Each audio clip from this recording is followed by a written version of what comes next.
South Australia has begun a ban to force people to no longer use plastic plates, plastic cups and cutlery and so forth, straws and so on, spoons and knives and forks. All of that is now being legislated and banned. Now, if you've got old stuff in the cupboard, you can continue to use it, but you simply can't get to buy it anymore from retail shops because, well, they have to clear all stock of it. They have to throw it out, basically, or return it to the manufacturer and get their refund if they haven't already done so. But this was an interesting piece of legislation that was passed in South Australia, and the Environment Minister in a Liberal government in SA, David Speers, has said the new laws that ban the sale, supply and distribution of a range of single-use plastic items. And he says more will be added on the list in early 2022, including polystyrene cups, bowls and plates, but fines also will be added into this particular situation for businesses not complying.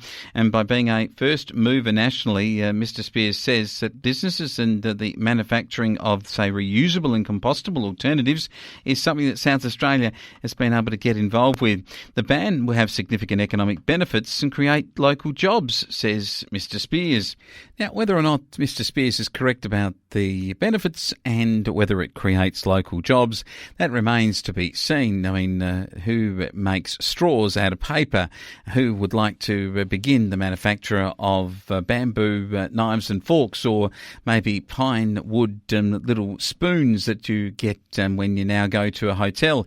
I found it really interesting because the 1st of March was our wedding anniversary, and I took my wife out for a cappuccino in the afternoon and then on to some dinner, and we had a lovely time. What we did notice was that along with a very nice chocolate that came with a cappuccino, and we actually had a second because it came with a chocolate. It was sort of the bargaining power that comes sometimes when you get a very good cappuccino with a chocolate. We also got with each cup of beautiful coffee and chocolate a nice piece of timber type spoon. I guess very, very balsa wood type wood, I guess. I'm not sure whether it's pine or reconstituted something or bamboo. I'm not sure what it's made out of.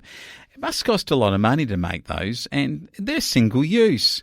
I know that they're compostable and they probably burn in the fire and all of that, and they're better for the environment because, like a straw that can get into an ocean and cause all sorts of problems for fish and so on, it's better to have these other items. But surely if we're having coffee at the beautiful resort where we went to have that beautiful cappuccino and had a lovely meal, I would have thought that they would have been able to give me a stainless steel spoon.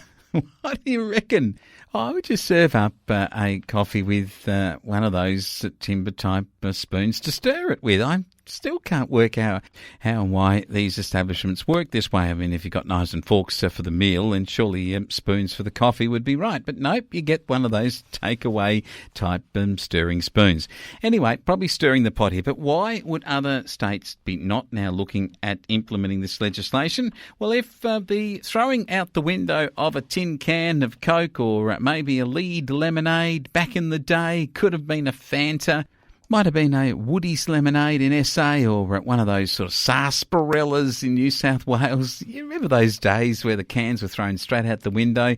Then in South Australia, they come up with the 5 cents, and it was massive as kids to get around the road and collect all the cans and the pickaxe beer bottles and take them into the bottle yard and be able to spend some money on something that you really wanted. Well, you wonder whether the other states will follow suit quite as quickly or as slowly as they did in the good old days of recycling of those cans and bottles for South Australia. It took, well, many years, I think about 30 years before any other state actually jumped on board that.